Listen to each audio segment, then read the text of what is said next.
Greetings and welcome to week 2 of online in MC101.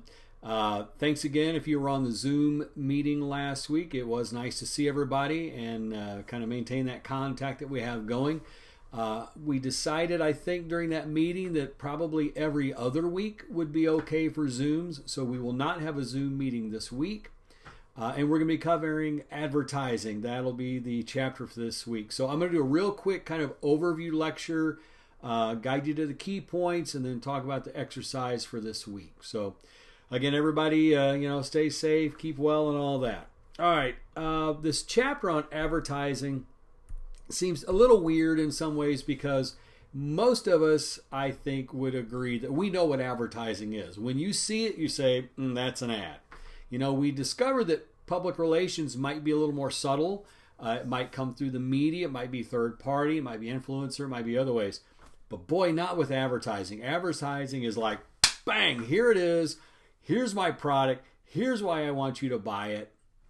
Or advertising can also be things like, hey, this is St. Jude Children's Hospital, and we need your help to raise money to do this. So it's not just stuff or products. It's also, like PR, it's ideas and candidates and concepts and causes and products and services, of course. So where I thought we'd start is maybe kind of by building a definition of advertising. Again, when you and I look at it, we know that's an ad. I know that's an ad. And advertising is such a big part of our life. We've joked about this before, that we even have TV shows about advertising before the Super Bowl. There's a TV show just dedicated to Super Bowl ads. So we know that advertising is a big part of our media experience. And we probably have kind of a love and hate experience with it. I love that advertising brings me so much media, but sometimes I hate sitting through it. But you and I know now that's the primary revenue stream. So advertising is important.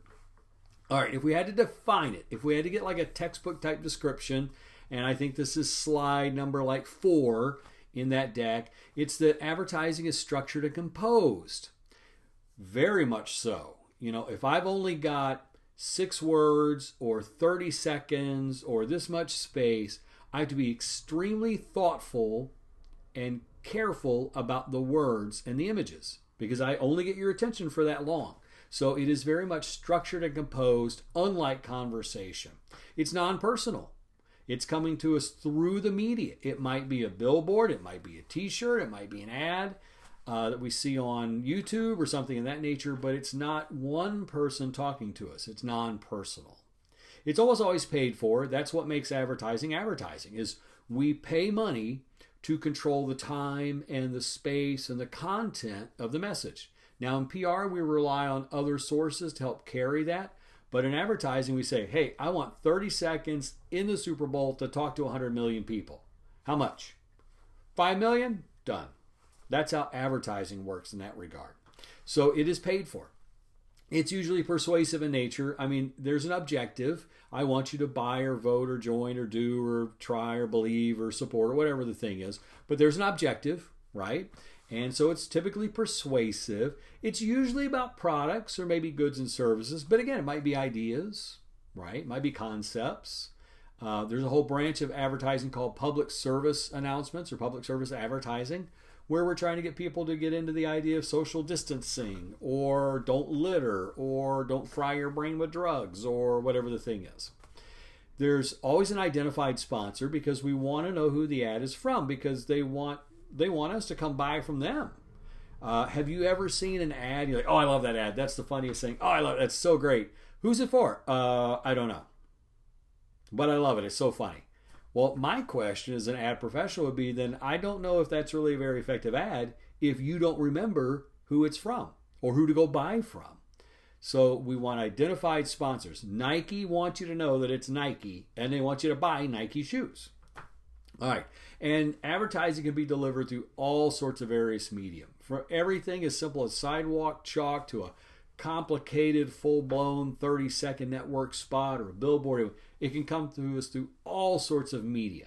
So structured and composed, non-personal, paid for, persuasive about product, services, or ideas by identified sponsors through various media. That's a good definition of advertising. Okay? It is vital in our economy. We might bash it and we might get tired of it, but advertising lets us know what kinds of brands are out there, what makes them different, what kind of choices we have. It allows nonprofit organizations to get support and to tell people and to get clients in touch with them and to get us to donate to their cause, right? All sorts of organizations depend upon advertising, and it is vital in our economy. No two ways about it. You can kind of read through some of the other text. There's a couple of graphs, etc., about who spends how much money. Procter & Gamble is one of the big ones, and please know that those charts are in billions of dollars, not millions. Procter & Gamble spends maybe about $5 billion a year right now in advertising. Now, that can be in a lot of different ways. It might be online, it might be traditional, all sorts of other means, but that's a lot of money. There's a certain percentage of every car. If you go buy a new car, there's a percentage, about 6% of the cost of that car is actually promotion costs, right? So we know that it's big money, no two ways about it. There's some history about advertising, and it doesn't hurt to read over that to kind of know about it. I don't think there's a quiz question, but you should just kind of have an understanding of where it came from. As there are more and more competitors in any category, like if you're the only one, if there's only McDonald's, if the only fast food option is McDonald's, they really don't have to advertise very much, because when you're hungry, you're like, oh, I'm hungry and I'm in a hurry, I think I'll drive to McDonald's. But once there's Burger King and McDonald's, well, now they're fighting for market share. And as you keep adding in competitors, advertising becomes more important to help kind of drive traffic, shall we say. All right. You can read about advertising agencies, etc., and kind of know how they're paid. There's a little bit of that. That might be a good quiz question. Understand that these ad agencies are huge. The idea of an ad agency is an agent is someone who's paid to take care of your interests. So if you have an insurance agent, you pay them to make sure you're covered. So an agent takes care of somebody else, takes care of their business for them. And that's what ad agencies do. They work as the advertising and marketing partner for lots of different companies. And an agency might have one client, might have 10 or 15 clients. It just kind of depends on the size of the agency and what they do. But they gang together all that work, and then they're able to kind of package all that and hire people to work on all those, and then they can buy the advertising for a lot of different people. So it's a way to consolidate resources and budgets and to work efficiently. So you can read up on that a little bit and how they're paid, etc. We know that creating the ads, right, the creative side of advertising, that's the fun and sexy part. That's what everybody wants to do. Ooh, I want to be a creative. Ooh, I want to be a designer. I want to be a videographer. I want to do production. I want to do, because that's the fun part. It's cool. Behind that is a ton of work, is research, understanding the target audience, is research, understanding the client, is developing strategy. And that's just to produce the message. So creating the message, creating the content, that's one half of it. The other half is getting that message in front of the right people at the right time and place. I can make a great ad, but if nobody sees it, well, then it doesn't work, right? Or I can make a so-so ad, but I get it in front of all the right people, the right time and place, that'll probably work. So it's creating the right kind of message and getting in front of the right people at the right time and place. That's the advertising business in one sentence. Now that's kind of Simmons says, but that's what it is to me. It's developing a message and getting that message in front of the right people at the right time and place. And by that I mean time and place might be, I'm not going to buy a mower in December. I'm not mowing my yard anymore. But come spring in April, I think, ooh, you know what? Maybe I need to get a new mower. Let me check the ads. Boom, boom, boom.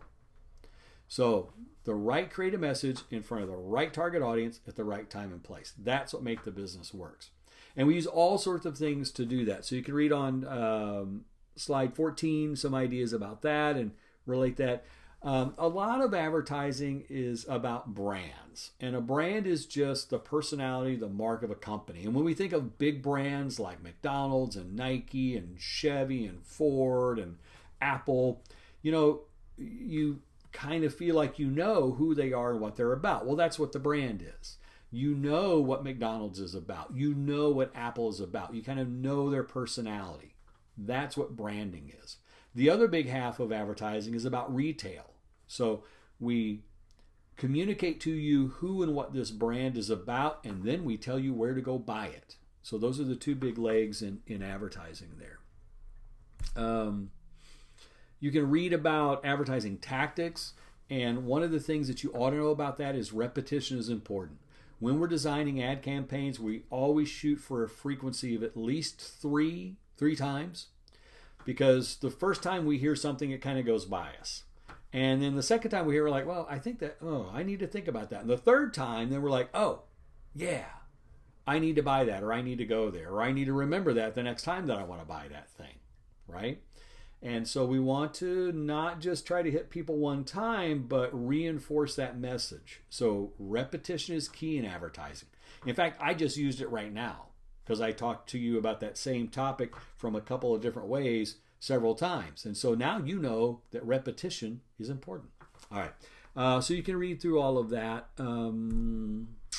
There's a formula that's not in the textbook. And I'm on slide 19 now.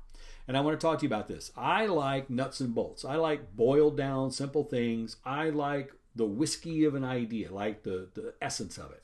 So here's a formula you can use that's borrowed from advertising. It's attention, interest, desire, and action. Now, on our Zoom call the other day, we talked about persuading people, right? We said, okay, if you need money to go to mom or dad or grandma, how do you do it? How do you approach them? What's the message, right? Remember that? Well, advertising uses that extensively. So the very first thing we have to do is to get somebody's attention. If they don't stop in their life and look at us or our message, none of the rest matters. So the first thing you do is get attention. Second, you got to hold their interest. Now, what's the best way to hold somebody's interest? Usually we would do this in class and I would get ideas. I'm going to tell you right up front. It's talk to people about something that's important to them, or talk about them. Like the more I talk about me, the lower your interest goes. But the more I talk to you about you, the increase in interest, right? So we understand from advertising that we should talk to people about what's going to make their life better, what's going to help them, what's going to save them money, what's going to be more convenient. That's what they're interested in. So a big part of the ad business is knowing what you want to say and knowing what they want to hear and finding that sweet spot in the middle. So get their attention, hold their interest by talking about something that's important to them, build desire, get them to want our brand, our product, our service over the others, and then action. Ask for the sale. Now you can apply AIDA in all sorts of ways. You could do it on a cover letter, trying to get an internship or job. First, get somebody's attention. How do you do that? Hey, I'm great. Here's why. Hold their interest. Tell them how you're going to help their business grow. Desire, get them to want to hire you, not the other 100 people, and then close with some action. Say, here's how to get in touch with me. I'd love to work for you. Or let's say you go to an establishment, perhaps it serves beverages of some sort, and there are lots of people there, and you would like to make a connection with one other person there. The very first thing you have to do is what? Get their attention. If they don't know you exist, ain't nothing else happening. Then you got to hold their interest. How do you hold their interest? Talk about them, not just about you. Desire, get them to want to hang out with you, not everybody else. How is I going to do that? I'll make your life happy. I won't be crazy. I'll help you. We'll have fun. And then last, action. Ask for the date. There you go. See, I can apply AIDA to all sorts of things. If you start looking at ads, you can kind of break them down by, hey, this is the part that gets attention, and this is the part that draws our interest, and here's where desire and action come in. So you can apply that model to all sorts of things. All right, gang, that is the overview on advertising. The assignment for this week is I want you to go out online and find a couple of really good and one or two really bad examples of advertising, right? Things that you think work great and things that you think are abysmal or awful or terrible. How do they do that? They could be contemporary. They could be historic. You know, if you reach back into the 50s and 60s, you're going to see some stuff about women that just like blows your mind. Like, wow, people really thought that way. So you can do contemporary or old, but find like one or two good ones, one or two bad ones, and write me 2 paragraphs of why you think those things are effective and not effective. And then put that into the Dropbox. So that'll be the assignment for that. And of course, we'll have a forum as well on advertising. All right, guys, if you got any questions, hit me on an email. I'll try to get back to you as quick as I can. And we will probably do another Zoom after this coming week. Okay? All right, stay safe, stay well, be kind. I'll talk to you soon.